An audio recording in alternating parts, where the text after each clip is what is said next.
Hello. Alright, so lecture 5, we're continuing with thinking about our graphical representations of kinematic motion in one dimension. We're going to write down the kinematic equations for constant acceleration today, and then that will essentially be it for the concepts of chapter 2. The next lecture is going to be nothing new except for me just solving problems using what we've been talking about in the last couple lectures.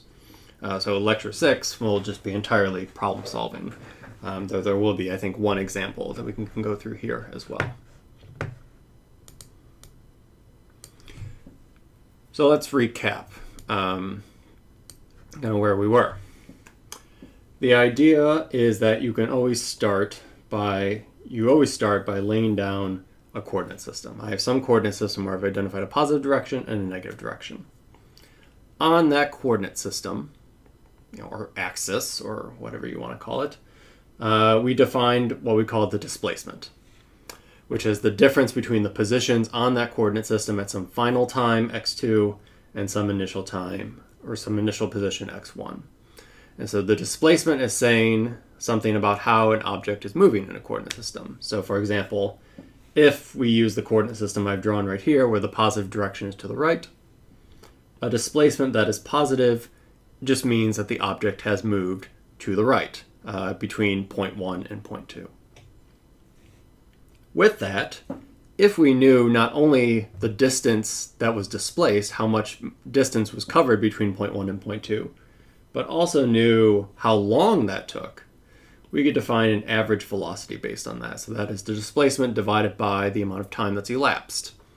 So that's giving us, on average, how the average rate at which the object is moving from point 1 to point 2. And we talked a little bit yesterday about how, what's going on in between the 2 points. We lose some of that information when we do an average velocity calculation over 2 points widely separated in time. It's just telling you on average what's happening, though there could be a lot of intermediate stuff going on. So again, for example, an average velocity that's positive in this coordinate system just means that the object is moving to the right in this coordinate system. And so reiterating the idea that, if we use 2 points that are too widely separated in time, we lose a lot of information about what's going on in between. We might want to have a more refined view of what the velocity looks like. So we can tell whether or not, between moments in time, things are speeding up, slowing down, changing direction, etc. So the idea that we did there is that we essentially just refined the delta t, or the amount of time that we were measuring the average velocity. And we zoomed in more and more and more. So instead of looking at, say, across 3 minutes, we might have looked across a second, or across a microsecond, or a nanosecond, or a picosecond. So we're just seeing, between two incredibly close moments in time, what is the position at the beginning and the position at the end. We could measure an average velocity between those two very closely and barely separated points. And we saw, looking at graphs in lecture 4, that the more you zoomed in, the more the displacement became smaller and smaller and smaller. And so we were able to define an instantaneous velocity as essentially the average velocity as you refine things down to a delta t of essentially 0. So you're picking 2 points in time that are essentially right next to one another. So we call this the instantaneous velocity, or the velocity at a point. To use fancy calculus speech, this is also known as the derivative of the function x as a function of time. For at least the first part of this course, the only thing that's worth knowing or remembering is that derivative is essentially just the calculus fancy word for slope. So again, the idea there was, if I had some position as a function of time plot, and suppose it starts here at the origin, goes up here, maybe comes down, and then starts to go up again. And I have, suppose I'm also looking at this point. So I have some t1, t2. We can, from this data, calculate an average velocity. the average velocity in that case would be, if we were to connect them by a straight line, there's some overall delta x over some overall delta t. The slope of this line equals the average velocity. Though you can see it does not necessarily equal the slope of the curve at necessarily any point or any bunch of points in between t1 and t2. Like, for example, if we wanted to know something about, say, what's going on right here, let's call it t3.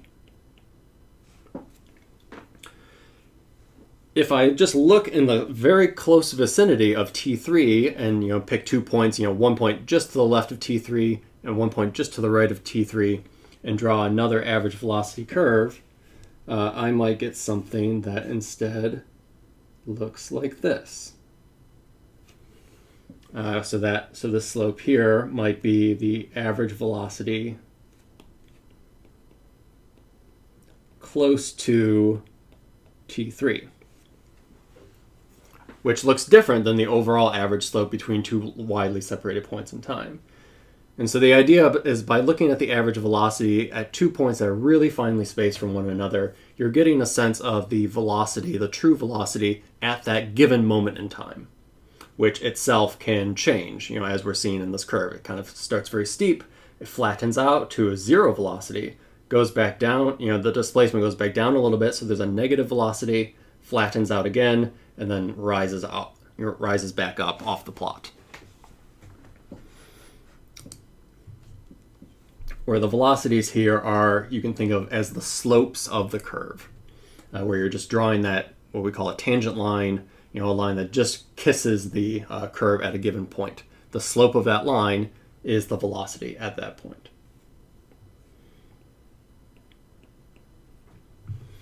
And then with these kind of ideas, we were able to then extend this to ask not only how is position changing, but how is velocity changing. So we could define an average velocity in the same analogous way. Did I say velocity? I meant acceleration. We can define an average acceleration between 2 points.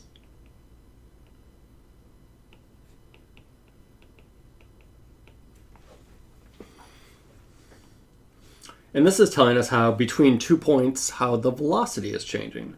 So in this case, I would say in our coordinate system, if the average acceleration, is positive, what does that mean? That just means the velocity. And how is the velocity changing? The velocity, I might say, is growing towards the right. The velocity is tending to change to be pointing more and more and more in the positive direction when the average acceleration is positive. So that might be a little bit harder to understand. Velocities, I think, are a little bit more straightforward to imagine. Positive velocity means I'm moving in the positive direction. Negative velocity means I'm moving in the negative direction. But with accelerations, I could have a negative acceleration but still be moving in the positive direction. So let's write out actually the 4 examples I had in mind. Now I like to do this with arrows. I won't bother with the board. Let me just do it on the paper.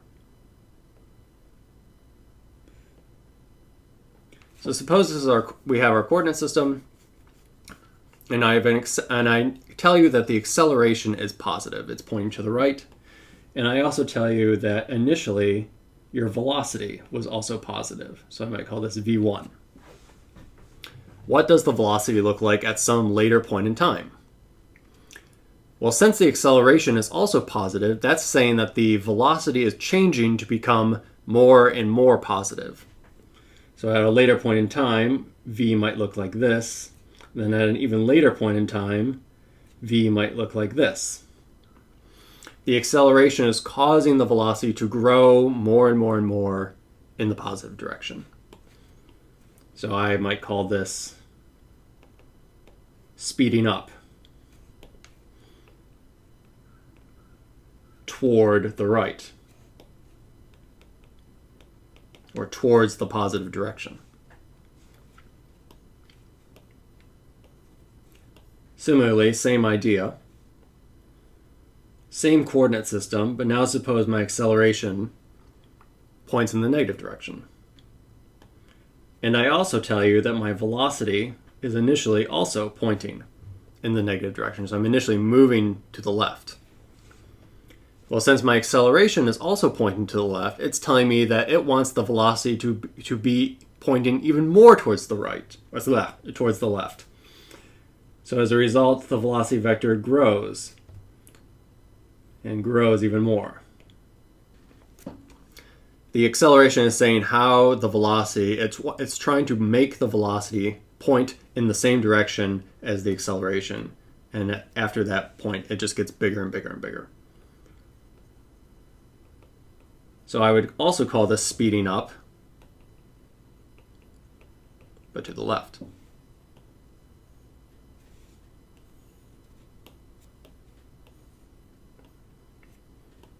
Now let's try this.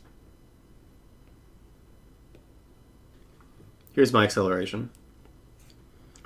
But I'm going to tell you that my velocity is initially moving towards the left. I'm moving towards the left, but I'm feeling an acceleration that is pointing in the opposite direction. What the acceleration wants to do, again, is it wants the velocity to point in the same direction ultimately. Given enough time, the acceleration will make the velocity point in the same direction. So at some later point in time, the velocity vector might look like this. It might have shrunk a little bit. At some later point in time, the velocity vector might even vanish momentarily. And then after that, the velocity vector might start pointing towards the right. And at an even later point in time, the velocity vector will just start to grow more and more towards the right in the same direction as the acceleration. The acceleration is saying how it wants the velocity to change. In this case, it's saying change so that you're pointing more and more towards the right. So in this case, it looks like we turned around eventually. So I might also say we slowed down. And then in the case I drew, there was a turnaround point. It looks like, I did at this point here where the velocity, it kept going in one direction, but it eventually shrunk to 0 and then started to point in the opposite direction.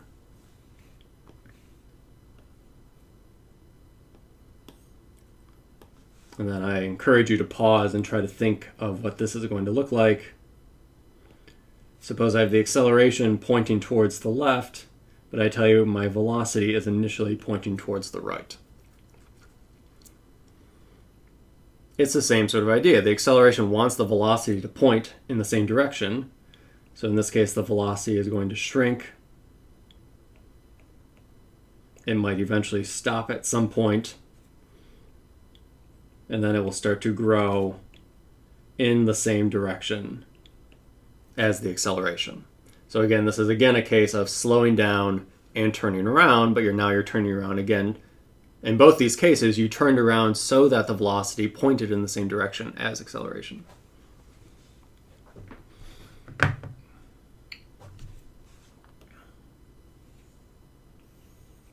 And we will do some graphing and problems like this in one of the in-class sessions. And analogously, we could define an instantaneous acceleration as the limit of the average acceleration as delta t goes to 0. Again, look at the start and end velocities at finer and finer points. That can tell you the acceleration at a given point in time. Again, we call this the derivative, but not the derivative of position. I might call this now the derivative, which again, just a fancy word for slope, of velocity over time. If I were to make a plot of velocity as a function of time, Looks like I'm using green for, perhaps my velocity. Perhaps it looks something like, like this, maybe. I could look at the slope of any given point on this velocity, by drawing my little tangent line, the line that kind of kisses the curve. And that slope there, the slope equals the acceleration. Or to be more exact, the instantaneous acceleration. How is the velocity changing at a point in time? That's acceleration. How position is changing at a point in time, that's velocity. And they are essentially related to one another by their slopes. Yeah, let's do that as an example. Here's a position as a function of time plot, and it's actually going to be a fairly simple example, where it's just the position is just a straight line that it starts at the origin and extends out. And now the question is, what does the velocity as a function of time look like? And then what does the acceleration as a function of time look like?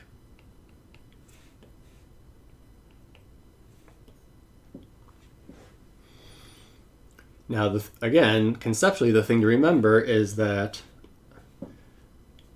the slope of position is the value of velocity.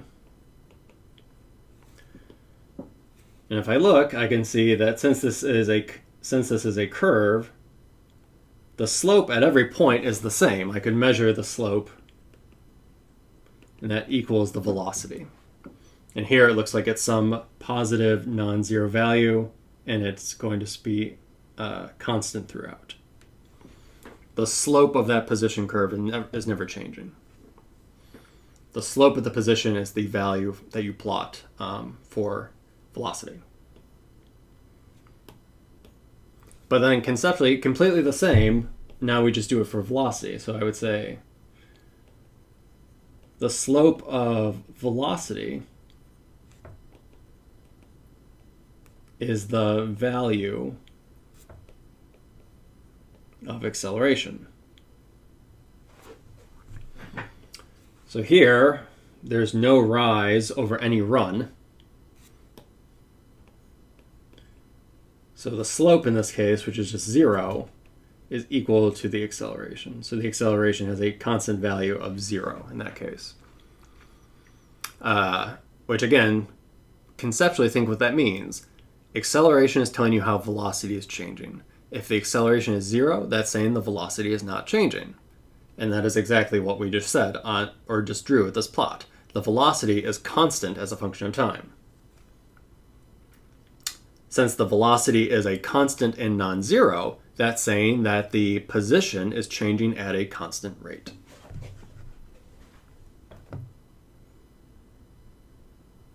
Okay? So just to... Right, so we kind of have a way of going from position to velocity to acceleration. They're related through slopes. But if you just think, just imagine you're driving a car, and I tell you that you're accelerating at a constant rate. Say you start the car from rest, you tape a rock down to the gas pedal. Your car will constantly accelerate at some rate, and your car will get faster and faster and faster. As a result, your position will continue to change and change and change. It seems that if we could go from position to velocity to acceleration, can we go the other way? If I say something about the acceleration, can that then allow us to figure out velocity? And given the velocity, can that somehow allow me to figure out position? Yes. Let's look at that using a simple example. So let's start simple.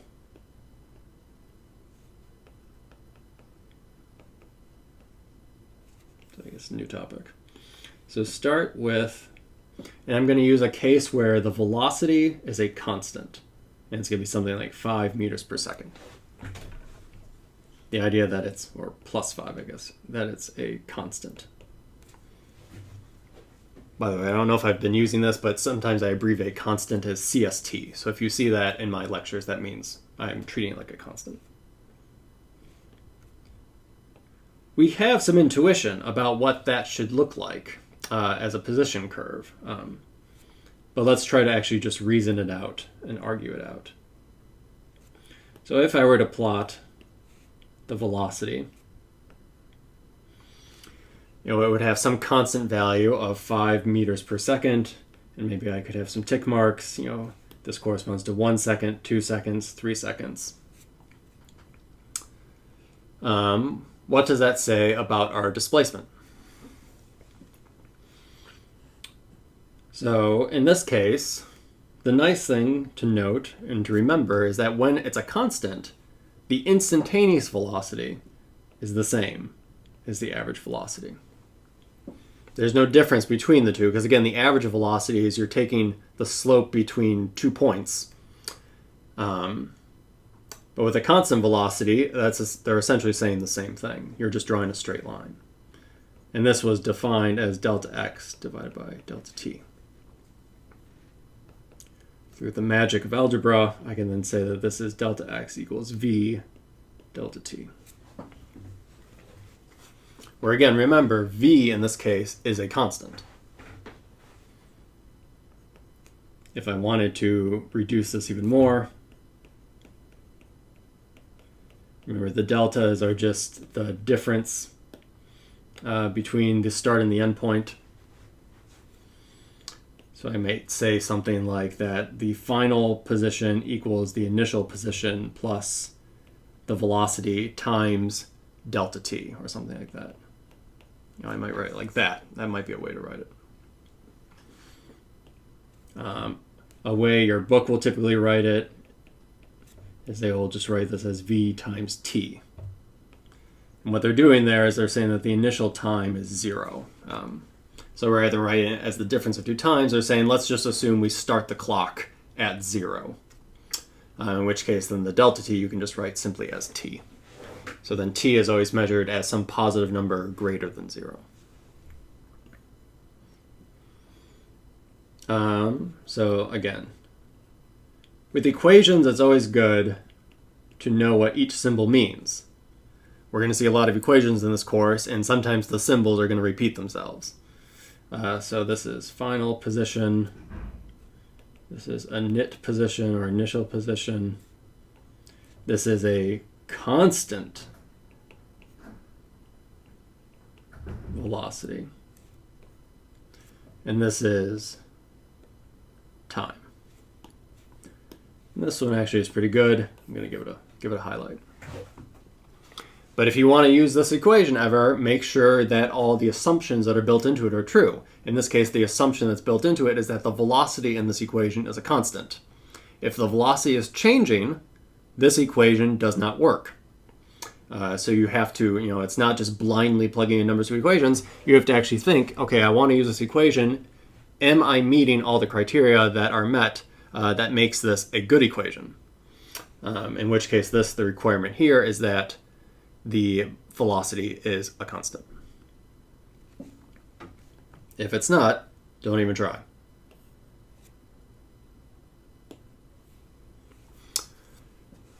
So what does this tell us? I think the way to think about this is, let's plot as a function of time. 1, 2, 3 again.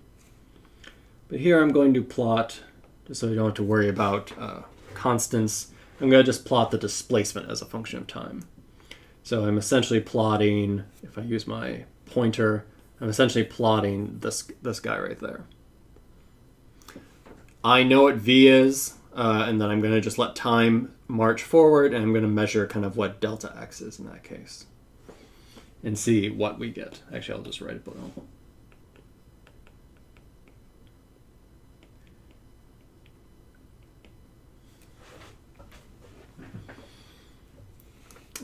Actually, I'll get rid of the delta. So it's just v, oh no, I'll keep the delta, times t.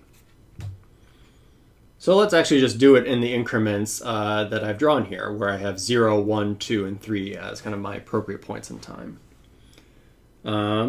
If I go from 0 to 1 in terms of time, that's a delta t of 1. And my velocity is a constant of 5 meters per second. 5 meters per second times 1 second is 5 meters. So if I were to draw this on the plot, I might put at 1 meter per second, or 1 second rather, I might put a dot right here and call that 5 meters. At t equals 2 seconds, my velocity is still 5 meters per second. Delta t is now 2 seconds. 2 times 5 is 10. This then becomes, I might put one here and call that 10 meters as my displacement. And then at 3 seconds, starting to get a little high. I should move this down. Let me do that now.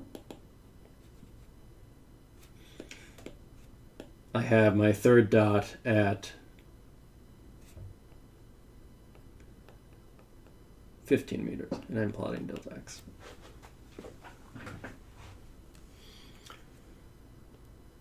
So in this case, I'm getting a straight line between the dots, which intuitively might make sense if you're moving at a constant rate.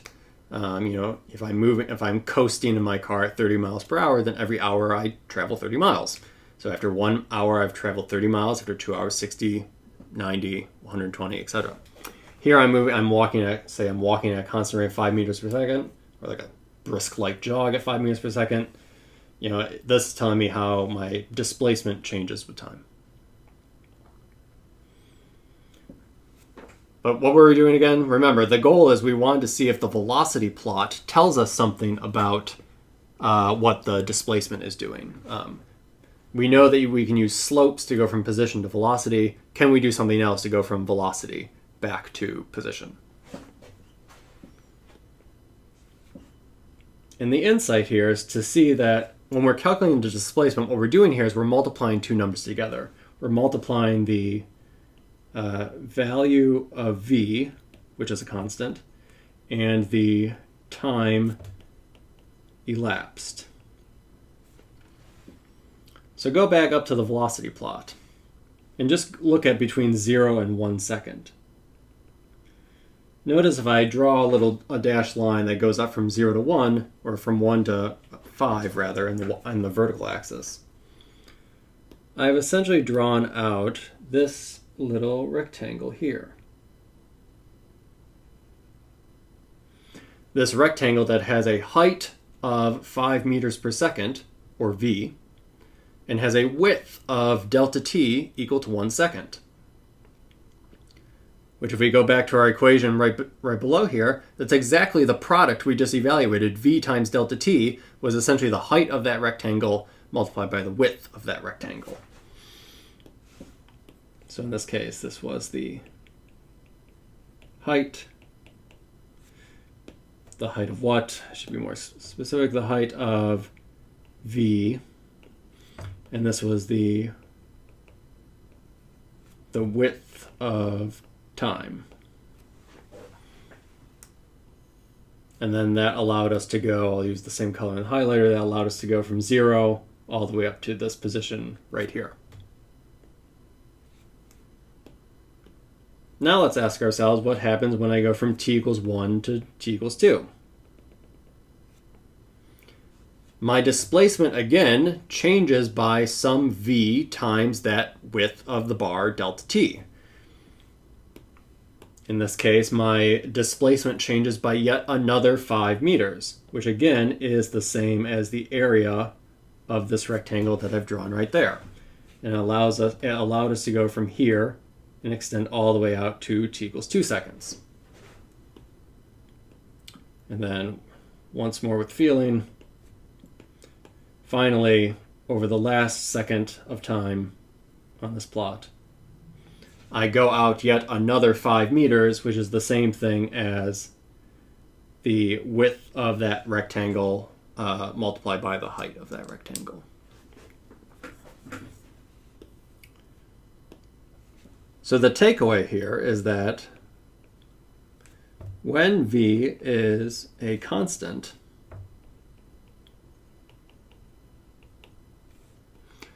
geometrically we can think that delta x, or the displacement, is equal to the area under the curve of v, which is a function of time. Give me a curve for v as a function of time. If it's a constant, then it's just a flat horizontal line. I can calculate the displacement from that graph and that graph alone just by looking at the area underneath the curve across the amount of time I'm interested in.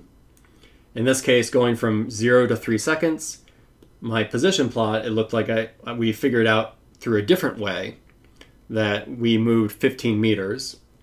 But going up to the velocity plot, notice that that is the same thing as the height of the entire thing, 5 meters per second, times the absolute total amount of time that passed, 3 seconds.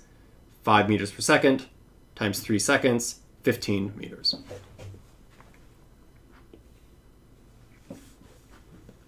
But you may say, it's probably not going to always be the case that the velocity is constant. What if I'm in a car and I'm slowing down? That is, a very easy example of how the velocity is changing.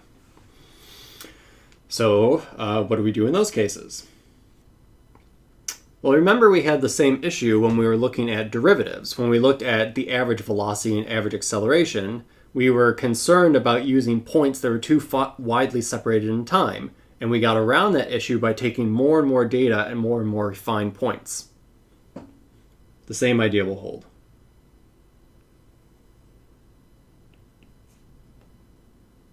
So suppose I have velocity as a function of time, and I'll just keep it simple.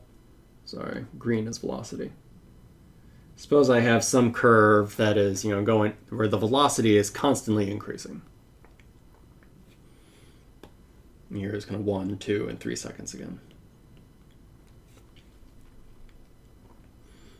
In this case, I can't really draw, or at least it's unclear to me if I wanted to use rectangles, where with some constant velocity times the amount of time elapsed. I could draw this as a rectangle. Maybe I use the right-hand point. The points that are on the right sides of the rectangle. Maybe I could approximate this curve as just 3 different rectangles, where each rectangle has a slightly different height. But they all have the same width. So then I could use the areas of those 3 rectangles. I suppose I could do, this was the first one we did. Then I could use this area and add that onto it. And then I could add the area of this rectangle onto it. And the sum of those 3 areas would then give me my total displacement. So I could say, does area of 3 rectangles give delta x? To which I would say, not quite. And you might be able to see those just because of the fact that those rectangles, there's these little bits right here that are lying above the curve. And before we were saying about how it's the area under the curve, but now you have these chunks that are above the curve. So I would say in this case, we are going to ultimately end up overestimating what the displacement is. So then you might say, all right, Dr. Lee, I'll see that and I'll raise you that we should instead use the left-hand sides of the rectangle. So we could use this point, and we could go up to this point, and then we could go up to this point, and use those as the rectangles we use, and calculate those areas. I guess there is no area there. And then call the sum of those 3 rectangles, their lengths times their heights. Call that the displacement. To which I think you can see we have the opposite problem. Now there's all these regions right here where we're kind of missing those areas under the curve. So in this case, I would guess we would actually be underestimating the total displacement.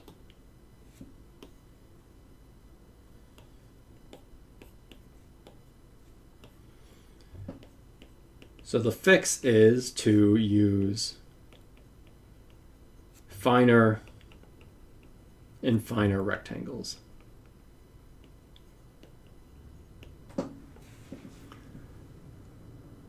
Rather than using 0, 1, 2, and 3, use maybe 0, a third, 2/3, 1, etc.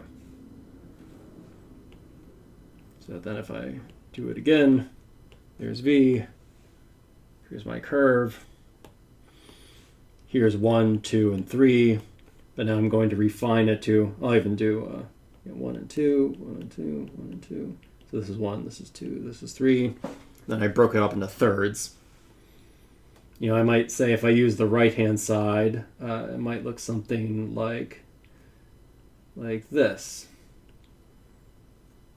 If I use too many rectangles.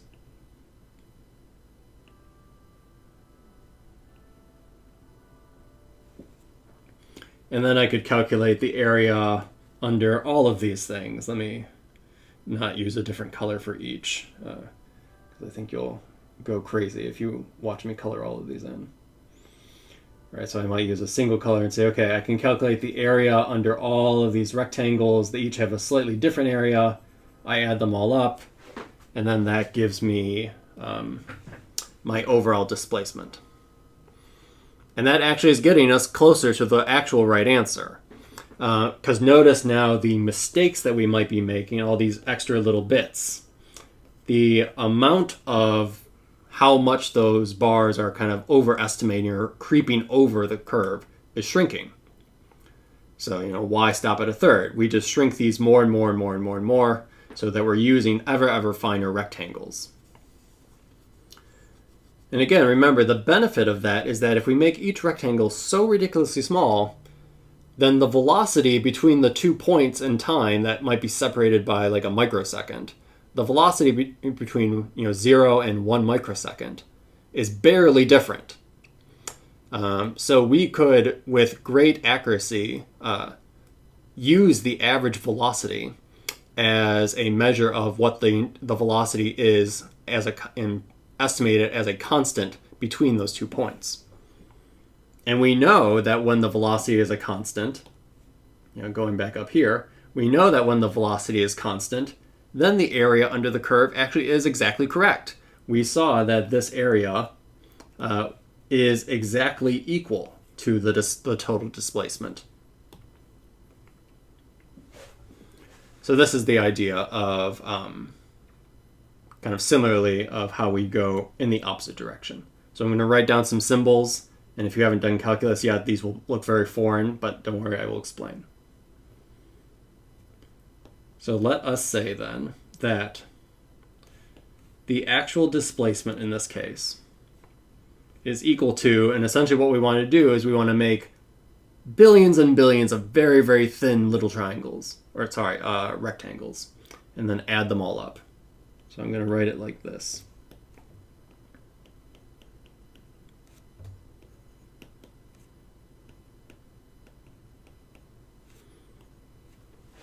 So, what is this? So this V is the velocity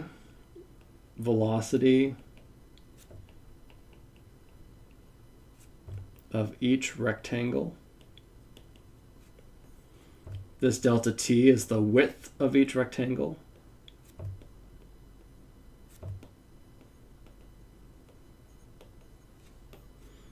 This capital sigma is just a fancy symbol to mean sum, or add up all the areas. Notice inside the sum, it's again V times delta T, which we saw above, was the area under the curve when the curve was essentially flat. So we're adding up, we're essentially calculating a bunch of the area of each one of those individual tiny rectangles. And this just means that we make the rectangles thinner and thinner. And as a result, that also means there are more and more and more of them. So rather than just using, say, 3 big rectangles like I did up above, we could use billions upon billions of very tiny little rectangles. calculate the area for each one of those, you know, of the billions and billions of rectangles, and then add it all up. Conveniently, calculus makes it so that we don't actually have to do a billion calculations. So my, let me see, let me rearrange this a little. So I'm going to move this up here just so that I can keep everything kind of spaced.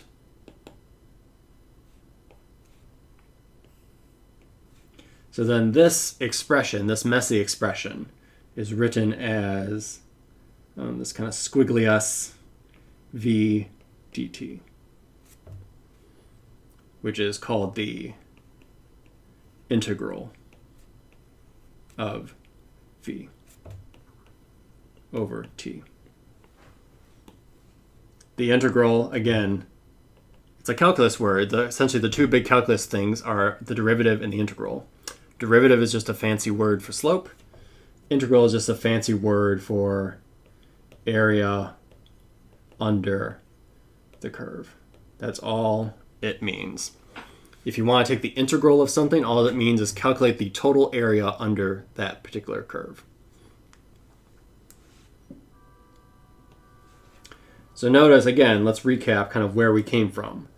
We started with a velocity. We knew a velocity and as a function of time, and we wanted to figure out how that connected to displacement. And so what we did was we essentially turned that velocity curve. We essentially put a bunch of tiny little rectangles underneath it and calculated the area of all of those rectangles.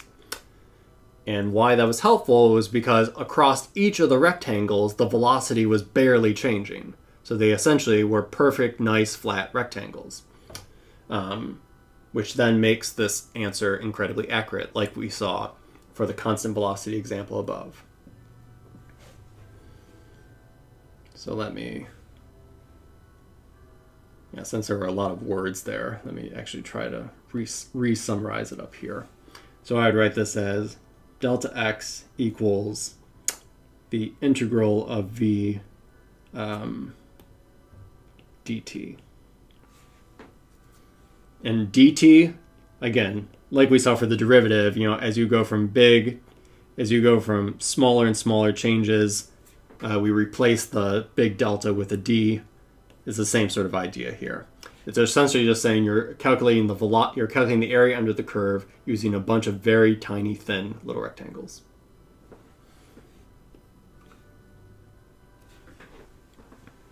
And so this is the key connection that connects everything. Because now, since delta x is x final minus x initial, I could write this as, say, x final equals x initial plus the integral of v dt. Tell me what the velocity is over a given amount of time. I'll find the area under that curve. I will add it to my initial position, and that will give me my final position.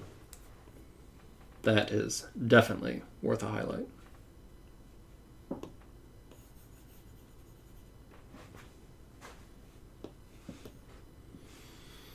And so what we've seen is, to go back to the drawing I've had on this board before, we saw that there was a connection between position and velocity. In that, in this case, the connection was the derivative. The way to say that was the slope of x of t is v of t.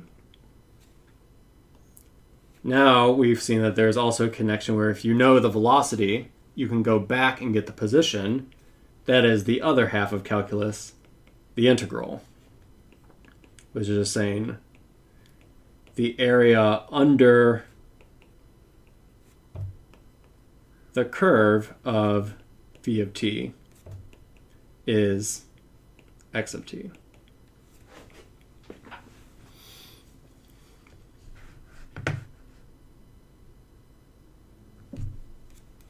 Or I guess rather delta x. Yeah.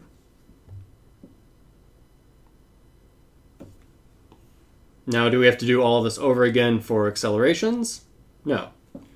Similarly, if x of t, the derivative of that gives you v of t, and then we saw that the derivative of that gives you a of t, and then the integral of this, the integral of v gives you x. Similarly, the integral of a gives you v. If you tell me the acceleration is a function of time, the area under that curve is velocity.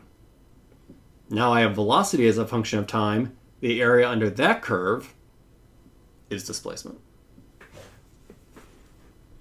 So everything is kind of connected by a kind of a similar theme. And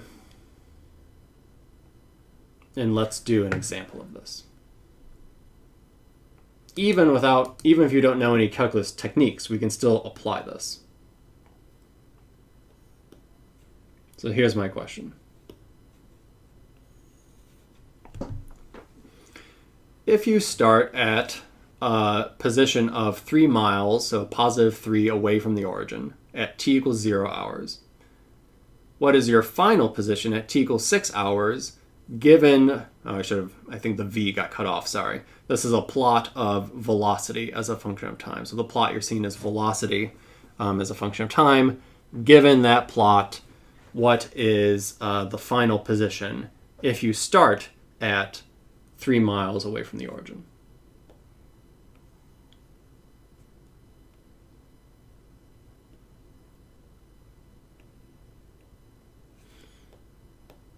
All right, so I apologize. I was supposed to be copied, and then, so you can see here that the velocity starts at 0.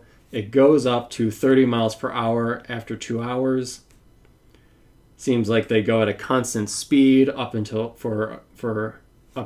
hour 5, and then between hour 5 and hour 6, they decelerate or slow back down to 0. And now the question is, what is the final position of this object? And then after that, what does the acceleration look like?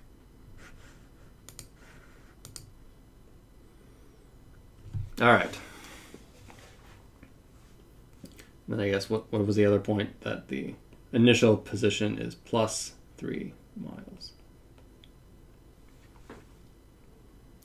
So conceptually, we can relate the area under the curve of velocity to position. We just wrote down and highlighted, and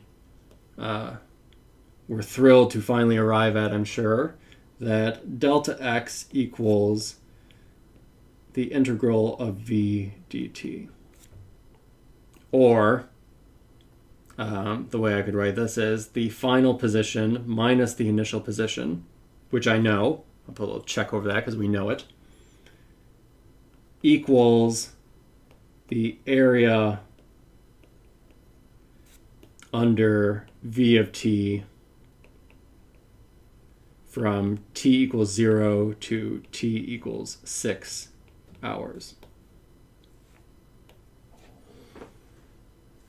which we can calculate. So the shape of this curve actually allows us to do a pretty simple calculation to get the area under the curve. As you notice, if I draw some vertical points, it looks like I have a triangle, a rectangle, and another triangle, which, without knowing really any tricks of calculus, we can calculate what the area is for this particular curve. In this case, just to make it obvious here, right? It looks like we have a triangle there, a rectangle here, and then a triangle here. So then my equation says that the final position x sub 2 equals 3 miles plus 3 areas, which I will color code.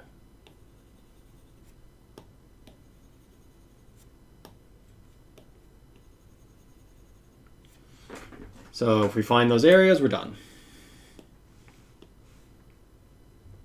So equals 3 miles For the green triangle, it looks like it has a height, so it's 1/2 base times height. So 1/2, the height looks like it's 30 miles per hour times the width, which is 2 hours. The red is a rectangle which has a height of 30 miles per hour times what looks like 3 hours. And the blue is another triangle, 1/2, 30 miles per hour over the expansive time of 1 hour.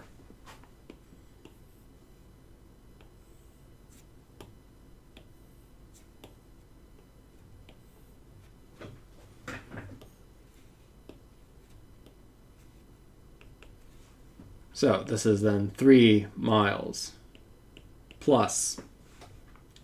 Notice we could first just look at the units. We ultimately want a position at the end of the day, so each one of these 4 terms better have units of position. 3 miles already has units of position. The green term has miles per hour times hour. So in that case, the hours cancel out, leaving miles. Good. And then similarly for the other 2 as well. So all the times go away, and ultimately you're left with a unit of miles. So then it just looks like it's 1/2 30 times 2 miles plus 30 times 3 miles plus 1/2 30 miles. And I'll leave it to you. I believe then 30, 90... 138 miles. So we started 3 miles away from the origin. We ended 138 miles away from the origin, is what this problem is saying.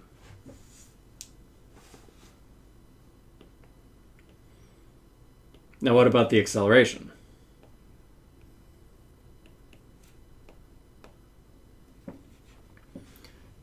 Remember, A is the slope of v. So if I go back up to the velocity curve, I just need to calculate the slopes of those 3 regions, and I'm done. So for the first, the green triangle, the rise is 30 miles per hour, the run is 2 hours. 30 miles per hour divided by 2 is 15, I guess, miles per hour, or 15 miles per hour squared if you want to use exponents. And go back to the unit lecture if that's not clear where that came from. The red rectangle, the slope is 0. So then this drops down to 0 all the way out to 5. And then at 5, it drops back down, back to 0. So the rise is now negative 30 divided by 1 hour. So since it's negative, it drops down, and it's something that looks like this.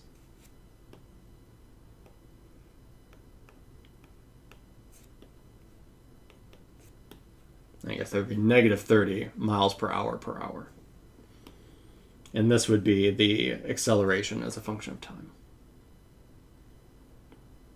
It accelerates in the positive direction at the beginning. That makes the velocity, since the velocity was 0, it makes the velocity start to point towards the right. Then the acceleration stopped, so the velocity stopped changing.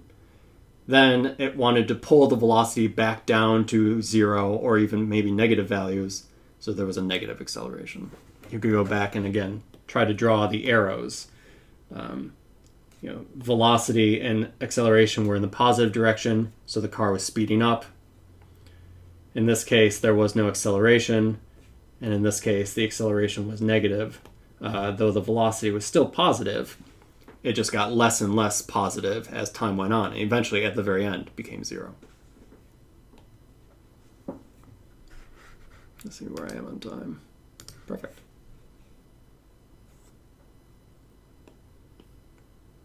So that's it for concepts.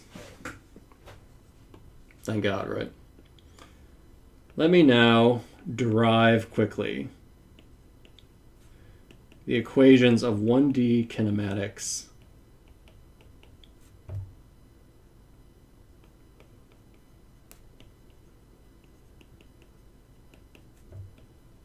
and we're going to look at the special case where the acceleration is constant or zero. Zero is a constant, but it's sometimes helpful to point it out that that is also included here. So these equations are valid if there's no acceleration. These equations are valid if the acceleration that's being experienced is a constant number. It could be positive, could be negative, but it has to be a constant. An example is, for example, gravity near the surface of the Earth. If I were to release this apple and it fell, and I took snapshots as it fell over the course of time, we could measure its acceleration, how its velocity and position is changing with time, and we would get that the acceleration from gravity is about 10 meters per second squared. We write as 9.8 meters per second squared towards the ground. So we'll be definitely doing a lot of problems using that value. And actually, if you're curious of how we could calculate that, you could actually calculate that with your smartphone. There's a YouTube video that's kind of amusing, where with a piece of paper or a pencil in your smartphone, you can essentially take a quick shutter set of images and calculate and get position and velocity as a function of time and measure the acceleration, which should be somewhere around 9.8. So I'll put this link in the description if you want to go and watch it. It's fairly amusing. And he gets essentially the right answer. All right, so again, the takeaway here, or the thing to remember and make sure you always have in the back of your mind, whenever you want to use these equations, it must be the case that the acceleration is a constant. If the acceleration is not a constant, these equations are wrong. This constant acceleration assumption is fundamental to using these equations. So I'll even just write down the assumptions being made. Acceleration is a constant, which, to use the notation in your book, I'm just going to leave it as A. We are going to start time at 0. And all that means is I can take delta t and write just t instead. So instead of writing delta t, I'm just writing t. And that's just assuming that I'm starting at 0. And then to match the notation of your book, which unfortunately the book itself is not consistent throughout the chapter. I'm sorry for that. If I use a little subscript 0, these mean the initial position velocity. And then if I use x and v without a subscript, those are the final position and velocity. So section 2.4, I think, is where these are derived as well. And I'm using the notation to follow the book. All right, so tell me that the acceleration is constant. So A is constant. V equals what? If I know that, what is the velocity as a function of time? Well, when A is constant, actually this is fairly easy, and we already kind of did this, but with position and velocity. If A is constant, then A is the same thing as the average acceleration, which is just delta V over delta T. So again, by math magic, that means delta V equals A times delta T. Or that means that V final minus V initial equals A times delta T, but remember the initial time is just going to be 0. So it would be A T final minus A T 0. So then V is V naught plus A T.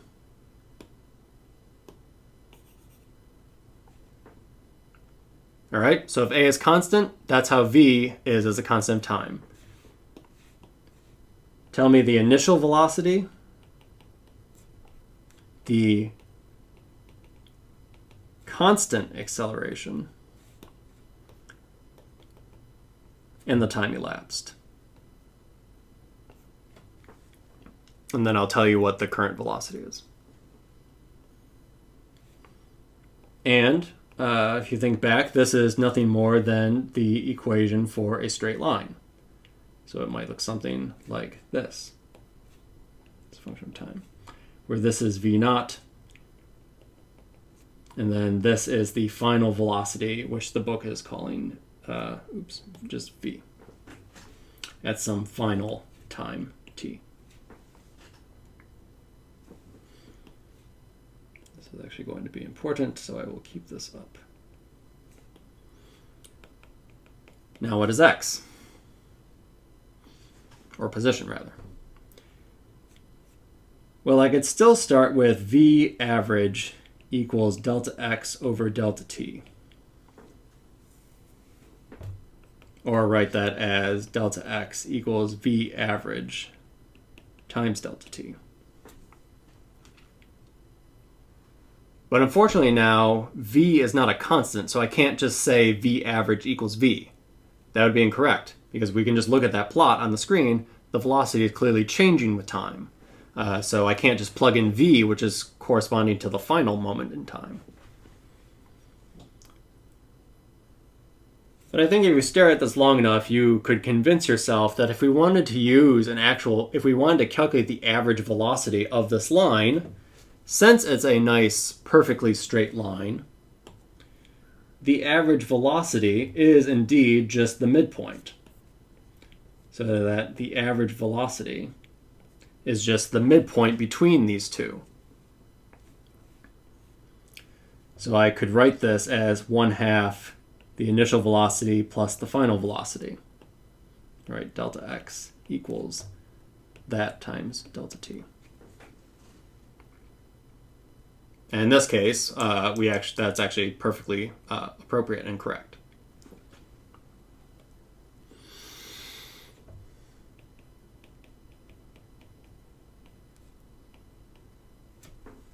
Now we have this initial velocity, which is just some number. But then we have this other velocity v, which itself is a function of time. If I were to write this out, I would write this as 1/2 v naught t plus 1/2 v times t. Again, turning all the deltas into just t's. But looking above, we just highlighted what v is. So we can plug this guy into this expression. So then v in that case is just v naught plus constant acceleration times t. And then there's that t that we can't forget about outside. Let's see, so I have 1/2. It looks like there are 2 v naught, so this would simplify to 2 v naught plus a t all multiplied by t. Delta x in that case then looks like it is, I could multiply the t inside, so that'd be 2 v naught t plus a t squared if I wanted to write it like that. Then I could multiply the 1/2 inside, and that gets us to v naught t plus 1/2 a t squared. And since delta x was x final minus x initial, I could write my final expression as x is x initial plus v naught t plus 1/2 a t squared.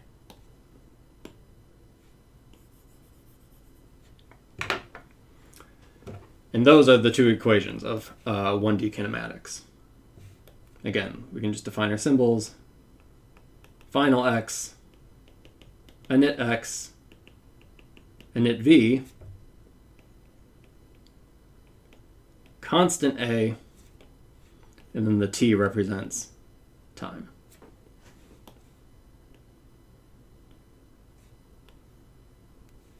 I guess up here I did not say, final v.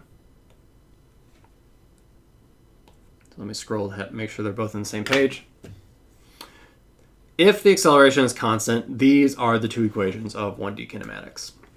And again, next lecture will essentially just me doing a bunch of problems that will incorporate these as well. And if you've taken physics in high school, you might have seen these before. This is giving you a sense of kind of where they came from. All right, problems will abound in the next lecture. All right, this is a quick optional lecture, but it assumes you have taken calculus already. So there's another way I could derive these kinematic equations if I knew or already know how to do derivatives and integrals. So I'm just going to quickly do it if you're curious. So again, the assumption is that a is going to be some constant. And again, we just talked about in the previous non-optional lecture is that there's a connection between acceleration and velocity, such that delta v is the integral of acceleration over time. And that acceleration is being integrated from some initial time 0 to some final time t. But with an integral, since the a is a constant, that integral is super easy, and that's just a times t, which then says that v final equals v initial plus a t.